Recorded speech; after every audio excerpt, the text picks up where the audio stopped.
ತಿಳಿಗನ್ನಡ ದ್ವಿತೀಯ ಭಾಷೆ ಕನ್ನಡ 2025-26 ಭಾಗ 2 10ನೇ ತರಗತಿ. ಗಂಗೆಯಲ್ಲಿ ದೀಪಮಾಲೆ. GS ಶಿವರುದ್ರಪ್ಪ. ಅಭ್ಯಾಸ: ಕೃತಿಕಾರರ ಪರಿಚಯ, ಪದಗಳ ಅರ್ಥ, ಪ್ರಶ್ನೋತ್ತರಗಳು ಹಾಗೂ ಭಾಷಾ ಅಭ್ಯಾಸ. ಫಸ್ಟ್ ಕೃತಿಕಾರರ ಪರಿಚಯವನ್ನು ನೋಡ್ಕೊಳ್ಳೋಣ. Doctor GS Shivarudrappa. ಇವರು ಜನನ 1926, ಶಿವಮೊಗ್ಗ ಜಿಲ್ಲೆಯ ಶಿಕಾರಿಪುರ ತಾಲೂಕಿನ ಈಸೂರು. ಕವನ ಸಂಕಲನಗಳು ನೋಡೋಣ. ಸಮಾಗಮ, ಚಲುವೆ ಒಲವು, ದೇವಶಿಲ್ಪ, ದೀಪದ ಹೆಜ್ಜೆ, ಕಾರ್ತಿಕ ಅನಾವರಣ. ಅದರಲ್ಲಿ ಮುಖ್ಯ ಕೃತಿಗಳು ಮಹಾಪ್ರಬಂಧ, ಸೌಂದರ್ಯ ಸಮೀಕ್ಷೆ, ಮಾಸ್ಕೋದಲ್ಲಿ 22 ದಿನ, ಕಾವ್ಯಾರ್ಥ ಚಿಂತನೆ. ಪ್ರಶಸ್ತಿಗಳು: ಕೇಂದ್ರ ಸಾಹಿತ್ಯ ಅಕಾಡೆಮಿ ಪ್ರಶಸ್ತಿ, ಸೋಯತ್ ಲ್ಯಾಂಡ್ ಪ್ರಶಸ್ತಿ, ಪಂಪ ಪ್ರಶಸ್ತಿ, ಮಾಸ್ತಿ ಪ್ರಶಸ್ತಿಗಳು ಲಭಿಸಿವೆ. ಪ್ರಸ್ತುತ ಗದ್ಯ ಭಾಗವನ್ನು ಇವರ ಗಂಗೆಯ ಶಿಖರಗಳಲ್ಲಿ ಎಂಬ ಪ್ರವಾಸ ಕಥನದಿಂದ ಆರಿಸಲಾಗಿದೆ. ಫಸ್ಟ್ ಅಭ್ಯಾಸ, ಅದರಲ್ಲಿ ಪದಗಳ ಅರ್ಥನ ನೋಡೋಣ. ವೀಕ್ಷಿಸು, ನೋಡು, ಬದಿ, ಪಕ್ಕ, ಪುರಾಣಗಳಲ್ಲಿ ಹೇಳಿದ, ಪರಿಗ್ರಹಿಸು, ಸ್ವೀಕರಿಸು, ಸ್ತಬ್ಧ, ಅಲುಗಾಡದ, ಅವರ್ಣೀಯ, ವರ್ಣಿಸಲಾಗದ, ನಿಸರ್ಗ, ಪ್ರಕೃತಿ, ಪ್ರಾಚೀನ, ಹಿಂದಿನ, ಅಬಾಧಿತ, ತಡೆಯಿಲ್ಲದ, ಹರವು, ವಿಸ್ತಾರ, ತರಂಗ, ಅಲೆ, ಕಿಕ್ಕಿರಿದ್ದು, ಗುಂಪುಗೂಡಿದ, ಘಂಟಾರವ, ಘಂಟೆಯ ಶಬ್ದ. ಈಗ ಪ್ರಶ್ನೆ 2, ಪ್ರಶ್ನೋತ್ತರಗಳು 1. ಕೆಳಗಿನ ಪ್ರಶ್ನೆಗಳಿಗೆ 1 ಅಥವಾ 1 ವಾಕ್ಯಗಳಲ್ಲಿ ಉತ್ತರಿಸಿ. 1 ಮಾರ್ಕ್ಸ್ದು. ಫಸ್ಟ್, ಹರಿದ್ವಾರದಲ್ಲಿ ಏನನ್ನು ನೋಡಬೇಕೆಂದು ಲೇಖಕರ ಗುರಿಯಾಗಿತ್ತು? ಉತ್ತರ: ಹರಿದ್ವಾರದಲ್ಲಿ ಗಂಗಾ ನದಿಯ ಬ್ರಹ್ಮಕುಂಡದಲ್ಲಿ ನಡೆಯುವ ಆರತಿಯನ್ನು ನೋಡಬೇಕೆಂದು ಲೇಖಕರ ಗುರಿಯಾಗಿತ್ತು. ಸೆಕೆಂಡ್, ಹೊಯೆನ್ಸಾಂಗ್ ಹರಿದ್ವಾರವನ್ನು ಏನೆಂದು ಕರೆದಿದ್ದಾನೆ? ಉತ್ತರ: ಚೈನಿ ಪ್ರವಾಸಿಗರ ಹೊಯೆನ್ಸಾಂಗ್ ಹರಿದ್ವಾರವನ್ನು ಮೊಯಿಲು ಅಥವಾ ಮಯೂರ ಎಂದು ಕರೆದಿದ್ದಾನೆ. ನೆಕ್ಸ್ಟ್ 3, ಗಂಗೆಯಲ್ಲಿ ತೇಲುತ್ತಿದ್ದ 100 ದೀಪಗಳು ಹೇಗೆ ಕಾಣುತ್ತಿದ್ದವು? ಉತ್ತರ: ಗಂಗೆಯಲ್ಲಿ ತೇಲುತ್ತಿದ್ದ 100 ದೀಪಗಳು ನದಿಯ ಬಟ್ಟೆಗೆ ಬೆಳಕಿನ ಕಸೂತಿ ಹಾಕಿದಂತೆ ಕಾಣುತ್ತಿದ್ದವು. ನೆಕ್ಸ್ಟ್, ಯಾವುದು 4ನೇದು ಗಂಗೆಯ ದಡದ ಆವರಣವನ್ನು ತರಂಗಿತವಾಗಿಸಿತ್ತು? ಗಂಟೆ, ಜಾಗಟೆ, ಶಂಖಗಳ ಶಬ್ದ ಗಂಗೆಯ ದಡದ ಆವರಣವನ್ನು ತರಂಗಿತವಾಗಿಸಿತ್ತು. ನೆಕ್ಸ್ಟ್, ಈ ಕೆಳಗಿನ ಪ್ರಶ್ನೆಗಳಿಗೆ 3-4 ವಾಕ್ಯಗಳಲ್ಲಿ ಉತ್ತರಿಸಿ. ಫಸ್ಟ್, ಹರಿದ್ವಾರವನ್ನು ಲೇಖಕರು ಹೇಗೆ ವರ್ಣಿಸಿದ್ದಾರೆ? ಉತ್ತರ: ಭಾರತದ 7 ಪ್ರಾಚೀನ ಪವಿತ್ರ ನಗರಗಳಲ್ಲಿ ಒಂದಾದದ್ದು ಹರಿದ್ವಾರ. ಎಲ್ಲ ತೀರ್ಥಕ್ಷೇತ್ರ ನಗರಗಳಂತೆ ತನ್ನೊಳಗೆ ಪ್ರಾಚೀನತೆಯ ಲಕ್ಷಣಗಳನ್ನು ಉಳಿಸಿಕೊಂಡಿದೆ. 2 ಬದಿ ಎತ್ತರ ಮನೆಗಳನ್ನು ಹಬ್ಬಿಸಿಕೊಂಡು ಇಕ್ಕಟ್ಟಾದ ಬೀದಿಗಳ ಸಾಲು, ನಡುವೆ ತಟ್ಟನೆ ಕಣ್ಣನ್ನು ಸೆಳೆಯುವ ಗುಡಿಗಳು, ಆಶ್ರಮಗಳು, ಧರ್ಮಶಾಲೆಗಳು ಇತ್ಯಾದಿಗಳಿಂದ ಮತ್ತು ಎಲ್ಲ ತೀರ್ಥ ಯಾತ್ರೆಗಳಿಗೂ ಸಮಾನ ಅಂಶವಾದ ಗಲೀಜುಗಳಿಂದ ತನ್ನ ಪ್ರತ್ಯೇಕತೆಯನ್ನು ಕಾಯ್ದುಕೊಂಡಿದೆ ಎಂದು ವರ್ಣಿಸಿದ್ದಾರೆ. ನೆಕ್ಸ್ಟ್ ಕ್ವಶನ್ ನಂಬರ್ 2, ಹರಿದ್ವಾರಕ್ಕೆ ಕಪಿಲಸ್ಥಾನ ಎಂದು ಹೆಸರು ಬರಲು ಕಾರಣವೇನು? ಉತ್ತರ: ಮಾಯಾಪುರಿ, ಮಾಯಾವತಿ, ಮೊಯಿಲು ಅಥವಾ ಮಯೂರ ಮುಂತಾದ ಹೆಸರುಗಳಿರುವ ಹರಿದ್ವಾರಕ್ಕೆ ಕಪಿಲ ಸ್ಥಾನ ಎಂದು ಸಹ ಕರೆಯುತ್ತಾರೆ. ಸಗರ ಪುತ್ರರನ್ನು ಕಪಿಲ ಮಹರ್ಷಿಯು ತನ್ನ ಕೋಪಾಗ್ನಿಯಿಂದ ಬೂದಿ ಮಾಡಿದ ನಂತರ ಸಗರ ವಂಶದ ಭಗೀರಥನು ತನ್ನ ಪಿತೃಗಳಿಗೆ ಸದ್ಗತಿಯನ್ನು ಕಾಣಿಸಲು ಗಂಗೆಯನ್ನು ತಂದು ಹರಿಸಿದ ಸ್ಥಳವಾಗಿರುವುದರಿಂದ ಹರಿದ್ವಾರಕ್ಕೆ ಕಪಿಲ ಸ್ಥಾನ ಎಂಬ ಈ ಹೆಸರು ಬಂದಿದೆ. Next question number 3. ಮಹಾಭಾರತದಲ್ಲಿ ಗಂಗಾದ್ವಾರದ ಬಗ್ಗೆ ಉಲ್ಲೇಖಗೊಂಡಿರುವ ಪ್ರಸಂಗಗಳನ್ನು ತಿಳಿಸಿರಿ. ಉತ್ತರ: ಮಹಾಭಾರತದಲ್ಲಿ ಗಂಗಾದ್ವಾರದ ಉಲ್ಲೇಖ ಸಾಕಷ್ಟು ಸಲ ಕಾಣಿಸಿಕೊಂಡಿದೆ. ಶಾಂತನುವಿನ ತಂದೆ ಪ್ರದೀಪನು ಗಂಗಾದ್ವಾರದಲ್ಲಿ ತಪಸ್ಸನ್ನಾಚರಿಸಿದನು.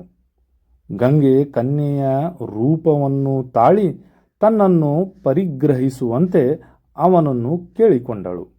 ಆದರೆ ಆತ ಆಕೆಯನ್ನು ತನ್ನ ಮಗಳಂತೆ ಭಾವಿಸುವುದಾಗಿಯೂ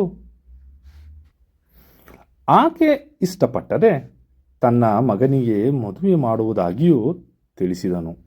ದ್ರೋಣನ ತಂದೆ ಭರದ್ವಾಜನು ಅಪ್ಸರೆಯಾದ ಧೃತಾಚಿಯನ್ನು ಕಂಡು ಮೋಹಗೊಂಡು ದ್ರೋಣಾಚಾರ್ಯನ ಹುಟ್ಟಿಗೆ ಕಾರಣವಾದದ್ದು ಗಂಗಾದ್ವಾರದಲ್ಲಿಯೇ.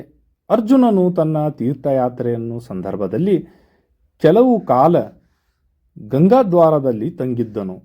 ಒಂದು ದಿನ ಆತ ಗಂಗೆಯಲ್ಲಿ ಸ್ನಾನ ಮಾಡುವಾಗ ನಾಗಲೋಕದ ಕನ್ಯೆ ಉಲುಪಿ ಅವನನ್ನು ಕಂಡು ಮೋಹಗೊಂಡು ಸೆಳೆದುಕೊಂಡು ಹೋದಳು. Next question number 3. ಮಹಾಭಾರತದಲ್ಲಿ ಗಂಗಾದ್ವಾರದ ಬಗ್ಗೆ ಉಲ್ಲೇಖಗೊಂಡಿರು. Next question number 4. ನಿಸರ್ಗದ ಆರಾಧನೆಯನ್ನು ಕವಿ ಹೇಗೆ ಸಮರ್ಥಿಸಿಕೊಳ್ಳುತ್ತಾರೆ? ಆನ್ಸರ್ ನೋಡೋಣ. ದೇವಸ್ಥಾನದ ಆವರಣದೊಳಗೆ ನಡೆಯುವ ಪೂಜೆಯ ಸಾಂಪ್ರದಾಯಿಕ ಕಟ್ಟನ್ನು ಕಳಚಿಕೊಂಡು ಹರಿಯುವ ನದಿಯನ್ನೇ ದೇವರೆಂದು ಪೂಜೆ ಸಲ್ಲಿಸುವುದರ ಮೂಲಕ ಮತ್ತೆ ಮನುಷ್ಯತ್ವ ತನ್ನ ಪ್ರಾಚೀನತೆಯನ್ನು ಮಾನವನು ನಿಸರ್ಗದೊಂದಿಗೆ ಒಂದು ಕಾಲಕ್ಕೆ ಸ್ಥಾಪಿಸಿಕೊಂಡ ಸಹಜ ಸಂಬಂಧವಾಗಿತ್ತು. ಈ ನದಿ, ಈ ಬೆಟ್ಟ, ಈ ಬಯಲು, ಈ ಆಕಾಶ ಇವು ನಿಜವಾದ ದೇವರಲ್ಲ. ಗುಡಿಯೊಳಗಿನ 4 ಗೋಡೆಗಳ ನಡುವೆ ಉಸಿರು ಕಟ್ಟುವ ಧೂಪ, ದೀಪ, ನೈವೇದ್ಯ, ಮಂತ್ರಾದಿಗಳ ಮಧ್ಯ ಗರ್ಭಗುಡಿಯ ಮಂದವಾದ ಮಂಕು ಬೆಳಕಿನ ವಾತಾವರಣದಲ್ಲಿ ವಿಗ್ರಹವನ್ನು ದೇವರೆಂದು ಭಾವಿಸಿ ಪೂಜಿಸುವ ಪ್ರವೃತ್ತಿ ಎಷ್ಟೊಂದು ಸಂಕುಚಿತವಾದದ್ದು ಈ ಮುಕ್ತ ನಿಸರ್ಗಾರಾಧನೆಯ ಮುಂದೆ ಎಂದು ನಿಸರ್ಗದ ಆರಾಧನೆಯನ್ನು ಕವಿ ಸಮರ್ಥಿಸಿಕೊಳ್ಳುತ್ತಾರೆ. ನೆಕ್ಸ್ಟ್, ಈ ಕೆಳಗಿನ ಪ್ರಶ್ನೆಗಳಿಗೆ 8 ಅಥವಾ 10 ವಾಕ್ಯಗಳಲ್ಲಿ ಉತ್ತರಿಸಿ ಅಂದರೆ 3 ಮಾರ್ಕ್ಸನ್ನು. ಫಸ್ಟ್, ಗಂಗೆಯಲ್ಲಿ ದ್ವೀಪಮಾಲೆಯ ಸುಂದರ ದೃಶ್ಯವನ್ನು ಲೇಖಕರು ವರ್ಣಿಸುವ ರೀತಿಯನ್ನು ವಿವರಿಸಿ. ಉತ್ತರ: ಹೆಂಗಸರು ಹೂವಿನ ದ್ವೀಪದ ದೊನ್ನೆಗಳ ಎಲೆಗಳ ದೊನ್ನೆ, ಅದರ ತುಂಬ ಹೂ, ಅದರ ನಡುವೆ ಒಂದೊಂದು ಎಣ್ಣೆಯ ಬತ್ತಿ, ಈ ಬತ್ತಿಗೆ ಕಡ್ಡಿಗಿರಿದು ಕಿಡಿ ಹೊತ್ತಿಸಿ ಉರಿಯುವ ದೀಪದ ದೊನ್ನೆಯನ್ನು ನೀರಿನಲ್ಲಿಯೇ ತೇಲಿಬಿಡಲು ಶುರು ಮಾಡಿದರು. ಸಂಜೆಯಾಗುತ್ತಿದ್ದಂತೆ ನೂರಲ್ಲ, ಸಾವಿರಲ್ಲ, ಲಕ್ಷ ಅನ್ನುವ ಸಂಖ್ಯೆಯ ಜನಸಂದ ನದಿಯ 2 ಬದಿ ಪೂಜೆಯನ್ನು ವೀಕ್ಷಿಸಲು ಕಿಕ್ಕಿರಿದರು. ಸಂಜೆಯ ಕೆಂಪು ಹರಿಯುವ ನೀರಿನ ನೀರಿಗೆಗಳನ್ನು ವರ್ಣಮಯವನ್ನಾಗಿ ಮಾಡುತ್ತಿದ್ದಂತೆ ಗಂಗಾಮಯ್ಯಗೆ ಹೆಣ್ಣು ಮಕ್ಕಳು, ಗಂಡು ಹೆಂಡತಿಯರು ತೇಲಿಬಿಟ್ಟ ಹೂವಿನ ದೊನ್ನೆಯ ದ್ವೀಪಗಳು ನದಿಯ ಜಲದಲ್ಲಿ ಚಲಿಸತೊಡಗಿದವು. ಕೆಲವು ದೊನ್ನೆಗಳು ತೇಲಿಬಿಟ್ಟ ನಂತರ ಒಂದೆರಡು ಮಾರು ದೂರ ಹೋಗುವಷ್ಟರಲ್ಲಿಯೇ ಸೆಳಕ್ಕೆ ಸಿಕ್ಕು ಗಿರಗಿರನೆ ಸುತ್ತಿ ತಲೆಗಳಿಗಾಗಿ ಹತ್ತಿದ ದ್ವೀಪ ನೀರಿನಲ್ಲಿ ಆರಿ ಅದರ ಜೊತೆಗಿದ್ದ ಹೂಗಳು ದಿಕ್ಕಾಪಾಲಾಗಿ ಕೊಚ್ಚಿ ಹೋಗುತ್ತಿದ್ದವು. ಕೆಲವು ದೊನ್ನೆ ದೀಪಗಳು ಸ್ವಲ್ಪ ದೂರದವರೆಗೆ ಉರಿಯುತ್ತಾ ನದಿ ಜಲದಲ್ಲಿ ಪ್ರತಿಬಿಂಬಿತವಾಗುತ್ತಾ ಮುಂದೆ ಹೋಗಿ ಇನ್ನಿತರ ದೊನ್ನೆಗಳಿಗೆ ತೊಗಲಿ ತಲೆ ಕೆಳಗಾಗುತ್ತಿದ್ದವು. ಇನ್ನೂ ಕೆಲವು ಅಬಾಧಿತವಾಗಿ ತೇಲುತ್ತಾ ಉರಿಯುವ ದ್ವೀಪಗಳ ಸಹಿತ ದೂರ ದೂರಕ್ಕೆ ಹೋಗುತ್ತಿದ್ದವು. ನೋಡಿದಂತೆ ಬಹುಸಂಖ್ಯೆಯಲ್ಲಿ ತೇಲಿಬಿಟ್ಟ ದ್ವೀಪಗಳು ನದಿಯ ಹರಹರನೆಲ್ಲ ತುಂಬಿಕೊಂಡು ಅದ್ಭುತ ದೃಶ್ಯಮಾಲೆಯನ್ನು ನಿರ್ಮಿಸಿದವು ಎಂದು ಕವಿ ವರ್ಣಿಸಿದ್ದಾರೆ. Next question number 2. ಗಂಗೆಯಲ್ಲಿ ದ್ವೀಪಮಾಲೆ ಪಾಠದ ಸಾರಾಂಶವನ್ನು ನಿಮ್ಮ ಮಾತಿನಲ್ಲಿ ಬರೆಯಿರಿ. ಉತ್ತರ: ಲೇಖಕರಾದ GS ಶಿವರುದ್ರಪ್ಪನವರು ಮೇ ತಿಂಗಳಲ್ಲಿ 1948 ರಲ್ಲಿ ಹರಿದ್ವಾರಕ್ಕೆ ಪ್ರವಾಸ ಹೋಗಿರುತ್ತಾರೆ. ಹರಿದ್ವಾರವು ಭಾರತದ 7 ಪ್ರಾಚೀನ ನಗರಗಳಲ್ಲಿ ಒಂದು. ಇದಕ್ಕೆ ಮಾಯಾಪುರಿ, ಮಯೂರ, ಕಪಿಲಸ್ಥಾನ, ಗಂಗಾದ್ವಾರ ಎಂಬ ಹೆಸರುಗಳಿವೆ. ಮಹಾಭಾರತದ ಕಾವ್ಯದಲ್ಲಿ ಗಂಗಾದ್ವಾರದ ಉಲ್ಲೇಖಗಳಿವೆ. ಬ್ರಹ್ಮಕುಂಡವೆಂದು ಕರೆಯಿಸಿಕೊಳ್ಳುವ ನದಿಯ ಹರಿವಿನ ಸುತ್ತಲೂ ಮೆಟ್ಟಲುಗಳು ಜನ ಕೂತುಕೊಳ್ಳುಬಿಟ್ಟರು. ಗಂಗೆಗೆ ಆರತಿ ನಡೆಯುವುದು ಇಲ್ಲಿಯೇ. ಎಲ್ಲರ ಕೈಯಲ್ಲಿಯೂ ಅದರಲ್ಲಿಯೂ ಹೆಂಗಸರು. ಹೂವಿನ ದ್ವೀಪದ ದೊನ್ನೆಗಳು, ಎಲೆಯ ದೊನ್ನೆ, ಅದರ ತುಂಬ ಹೂ, ಅದರ ನಡುವೆ ಒಂದೊಂದು ಎಣ್ಣೆಯ ಬತ್ತಿ. ಈ ಬತ್ತಿಗೆ ಕಡ್ಡಿಗಿರಿದು ಕಿಡಿ ಹೊತ್ತಿಸಿ ಉರಿಯುವ ದ್ವೀಪದ ದೊನ್ನೆಯನ್ನು ನೀರಿನಲ್ಲಿ ತೇಲಿಬಿಡಲು ಶುರು ಮಾಡುತ್ತಾರೆ.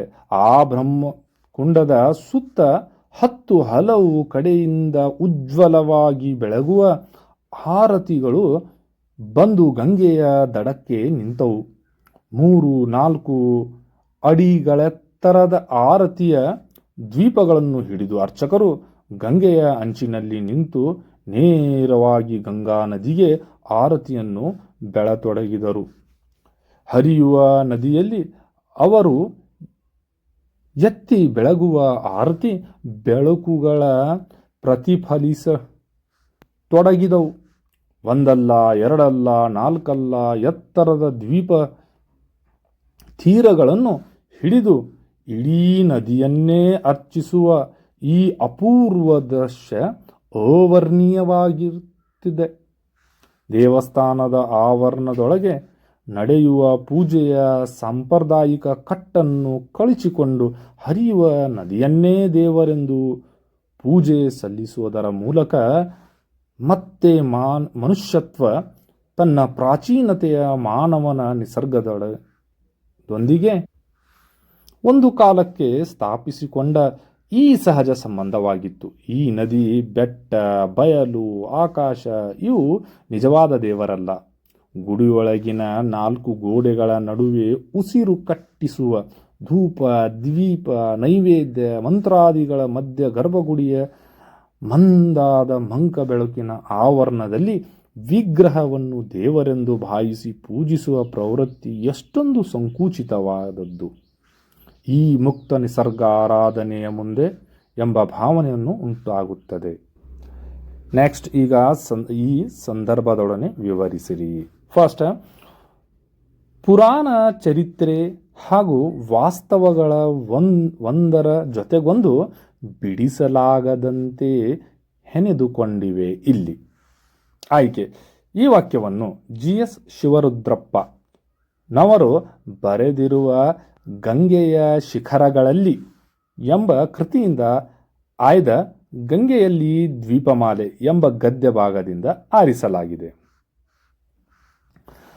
ಸಂದರ್ಭ: ಹಿಮಾಲಯದ ಯಾತ್ರೆಗೆ ಹೊರಡುವವರಿಗೆ ಹೆಜ್ಜೆ ಹೆಜ್ಜೆಗೂ ಗುಡಿ ಗೋಪುರಗಳು, ಇತಿಹಾಸ ಪ್ರಸಿದ್ಧ ಸ್ಥಳಗಳು, ಪುರಾಣ ಚರಿತ್ರೆಗಳು ಲೆಕ್ಕವಿಲ್ಲದಷ್ಟು ಕಾಣ ಸಿಗುತ್ತಿದೆ ಎಂದು ಹೇಳುವ ಸಂದರ್ಭದಲ್ಲಿ ಲೇಖಕರು ಈ ಮಾತನ್ನು ಹೇಳಿದ್ದಾರೆ. ಸ್ವಾರಸ್ಯ: ಹರಿದ್ವಾರದಲ್ಲಿ ಪುರಾಣ ಚರಿತ್ರೆ ವಾಸ್ತವಗಳ ಒಂದರ ಜೊತೆಗೊಂದು ಬಿಡಲಾಗದಂತೆ ಹೆಣೆದುಕೊಂಡಿವೆ ಎಂಬ ಮಾತು ಸ್ವಾರಸ್ಯಕರವಾಗಿದೆ.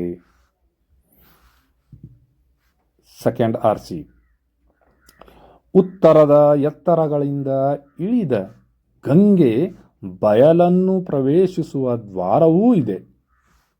ಆಕೆ ಈ ವಾಕ್ಯವನ್ನು GS ಶಿವರುದ್ರಪ್ಪನವರು ಬರೆದಿರುವ ಗಂಗೆಯ ಶಿಖರಗಳಲ್ಲಿ ಎಂಬ ಕೃತಿಯಿಂದ ಆಯ್ದು ಗಂಗೆಯಲ್ಲಿ ದ್ವೀಪಮಾಲೆ ಎಂಬ ಗದ್ಯದಿಂದ ಆರಿಸಲಾಗಿದೆ. ಉತ್ತರವನ್ನು ಸಂದರ್ಭ: ಮಹಮ್ಮದೀಯರ ಚರಿತ್ರೆಕಾರರು ಹರಿದ್ವಾರದ ಬದಲು ಗಂಗಾದ್ವಾರ ಎಂದು ಹೆಸರನ್ನು ಉಲ್ಲೇಖಿಸಿದ್ದಾರೆ. ಒಂದರ್ಥದಲ್ಲಿ ಇದು ಸರಿಯಾದ ಹೆಸರು ಕೂಡ. ಯಾಕೆಂದರೆ ಹಿಮಾಲಯದ ಎತ್ತರಗಳಿಂದ ಇಳಿದು ಬಂದ ಗಂಗೆ ಮೊಟ್ಟ ಮೊದಲು ಬಯಲು ನಾಡನ್ನು ಪ್ರವೇಶಿಸುವುದು ಇಲ್ಲಿಯೇ. ಆದ್ದರಿಂದ ಉತ್ತರ ಎತ್ತರಗಳಿಂದ ಇಳಿದ ಗಂಗೆ ಬಯಲನ್ನು ಪ್ರವೇಶಿಸುವ ದ್ವಾರವೂ ಇದೆ ಎಂದು ವರ್ಣಿಸಿದ ಸಂದರ್ಭದಲ್ಲಿ ಲೇಖಕರು ಈ ಮಾತನ್ನು ಹೇಳಿದ್ದಾರೆ. ಸ್ವಾರಸ್ಯ: ಪರ್ವತದ ತಪ್ಪಲಿನಲ್ಲಿ ಹರಿಯುವ ಗಂಗೆ ನದಿಯ ಮೊದಲು ಭೂಮಿಯನ್ನು ಮುಟ್ಟುವ ಸ್ಥಳ ಹರಿದ್ವಾರ. ಇದಕ್ಕೆ ಗಂಗಾದ್ವಾರ ಎಂಬ ಹೆಸರು ಪರ್ಯಾಯವಾಗಿ ಬಂದಿರುವುದು ಸ್ವಾರಸ್ಯಕವಾಗಿದೆ. ನೆಕ್ಸ್ಟ್, 3 ದ್ವೀಪಗಳನ್ನು ತೇಲಿ ಬಿಡುವ ಈ ಆಟ ನಡೆದೇ ಇತ್ತು. ಆಯ್ಕೆ ಸೇಮ್ ಇರ್ತದೆ. ಈಗ ಸಂದರ್ಭ ನೋಡೋಣ. ಗಂಗಾ ನದಿಯಲ್ಲಿ ಜನರು ತೇಲಿ ಬಿಟ್ಟ ದ್ವೀಪಗಳ ತೆಲೆಗಳಾಗುತ್ತಿದ್ದವು. ಸ್ವಲ್ಪ ದೂರ ಹೋಗಿ ಮುಗುಚಿಕೊಳ್ಳುತ್ತಿದ್ದವು. ಹೊಯ್ದಾಡುತ್ತಾ ಮುಂದೆ ಹೋಗುತ್ತಿದ್ದವು. ಆದರೂ ಜನರು ಗಂಗೆಯಲ್ಲಿ ದ್ವೀಪಗಳನ್ನು ತೇಲಿ ಬಿಡುತ್ತಿರುವುದನ್ನು ನೋಡಿದ ಸಂದರ್ಭದಲ್ಲಿ ಲೇಖಕರು ಈ ಮಾತನ್ನು ಹೇಳಿದ್ದಾರೆ. ನದಿಯಲ್ಲಿ ದ್ವೀಪಗಳ ತೇಲುವುದು, ಮುಳುಗುವುದು ಮನುಷ್ಯನ ಜೀವನದ ಮಹಾಪ್ರವಾಹದ ಮೇಲೆ ನಮ್ಮೆಲ್ಲರ ಏಳು ಬೀಳುಗಳನ್ನು ಬಿಂಬಿಸುವಂತಿರುವುದು ಸ್ವಾರಸ್ಯಕರವಾಗಿದೆ. Next question number 4. ಈ ಅಪೂರ್ವ ದೃಶ್ಯ ಅವರ್ಣೀಯವಾದದ್ದು. ಆಯ್ಕೆ ಸೇಮ್ ಇರುತ್ತೆ. ಈಗ ಸಂದರ್ಭ ನೋಡೋಣ. ಧ್ವನಿಗಳು ತೇಲಿ ಬಿಟ್ಟ ನಂತರ ಒಂದೆರಡು ಮಾರು ದೂರ ಹೋಗುವಷ್ಟರಲ್ಲಿಯೇ ಸೆಳಿವಿಗೆ ಸಿಕ್ಕು ಗಿರಗಿರನೆ ಸುತ್ತಿ ತಲೆ ಕೆಳಗಾಗಿ ಹತ್ತಿದ ದ್ವೀಪ ನೀರಿನಲ್ಲಿ ಆರಿ ಅದರ ಜೊತೆಗಿದ್ದ ಹೂಗಳು ದಿಕ್ಕಾಪಾಲಾಗಿ ಕೊಚ್ಚಿ ಹೋಗುತ್ತಿದ್ದವು. ಕೆಲವು ಧ್ವನ್ಯ ದ್ವೀಪಗಳು ಸ್ವಲ್ಪ ದೂರದವರೆಗೆ ಉರಿಯುತ್ತ ನದಿಯ ಜಲದಲ್ಲಿ ಪ್ರತಿಬಿಂಬಿತವಾಗುತ್ತ ಮುಂದೆ ಹೋಗಿ ಇನ್ನಿತರ ಧ್ವನ್ಯಗಳಿಗೆ ತಗುಲಿ ತಲೆ ಕೆಳಗಾಗುತ್ತಿದ್ದವು. ಇನ್ನೂ ಕೆಲವು ಅಬಾಧಿತ ತೇಲುತ್ತ ಉರಿಯುವ ದ್ವೀಪಗಳ ಸಹಿತ ದೂರ ದೂರಕ್ಕೆ ಹೋಗುತ್ತಿದ್ದವು. ಆ ಸಂದರ್ಭದಲ್ಲಿ ಲೇಖಕರು ಈ ಮಾತನ್ನು ಹೇಳಿದ್ದಾರೆ. ಸ್ವಾರಸ್ಯ: ಗಂಗಾ ನದಿಯಲ್ಲಿ ಹೆಣ್ಣು ಮಕ್ಕಳು, ಗಂಡ ಹೆಂಡತಿಯರು ತೇಲಿಬಿಟ್ಟ ಹೂವಿನ ಬಹುಸಂಖ್ಯೆಯ ಧ್ವನ್ಯೆಯ ದ್ವೀಪಗಳು ನದಿಯ ಹರವಿನೆಲ್ಲ ತುಂಬಿಕೊಂಡು ಅದ್ಭುತವಾದ ದೃಶ್ಯಮಾಲೆಯನ್ನು ನಿರ್ಮಿಸುವುದು ಸ್ವಾರಸ್ಯಕರವಾಗಿದೆ. ಈಗ ನಾವು ಭಾಷಾಭ್ಯಾಸ ನೋಡೋಣ. ಅದರಲ್ಲಿ ಫಸ್ಟ್ ಕೂಡಿಸಿ ಬರೆಯಿರಿ ಅಥವಾ ಸಂಧಿಯನ್ನು ಕೂಡಿಸಿ ಬರೆದ ಸಂಧಿ ಹೆಸರನ್ನು ತಿಳಿಸುವುದು. ಫಸ್ಟ್ ದಿವ್ಯ ಪ್ಲಸ್ ಅನುಭವ ಇದ್ದುದನ್ನು ದಿವ್ಯಾನುಭವ. ಯಾವ ಸಂಧಿ ಇದು? ಇದು ಬೋಗಾರ್ ಸಂಧಿ, ಸುವರ್ಣ ದೀರ್ಘ ಸಂಧಿ. ಪುರಾಣ ಅದಕ್ಕೆ ಉಕ್ತ, ಪುರಾಣೋಕ್ತ ಗುಣಸಂಧಿ. ಆಮೇಲೆ ಕೋಪ ಪ್ಲಸ್ ಅಗ್ನಿ ಇದ್ದಿದ್ದು ಕೋಪಾಗ್ನಿ ಸುವರ್ಣ ದೀರ್ಘ ಸಂಧಿ. ಮುಳುಗುತ್ತ ಅದಕ್ಕೆ ಇದ್ದವು, ಮುಳುಗುತ್ತಿದ್ದವು ಲೋಪಸಂಧಿ. ಈಗ ನೆಕ್ಸ್ಟ್ ಅದರೊಳಗೆ ಏನೈತೆ ಅಂದ್ರೆ ಸ್ವಂತ ವಾಕ್ಯಗಳಲ್ಲಿ ಬಳಸಿರಿ. ಫಸ್ಟ್, ಪ್ರಾಚೀನ. ಹಂಪಿ ಒಂದು ಪ್ರಾಚೀನ ಮತ್ತು ಐತಿಹಾಸಿಕ ಸ್ಥಳವಾಗಿದೆ.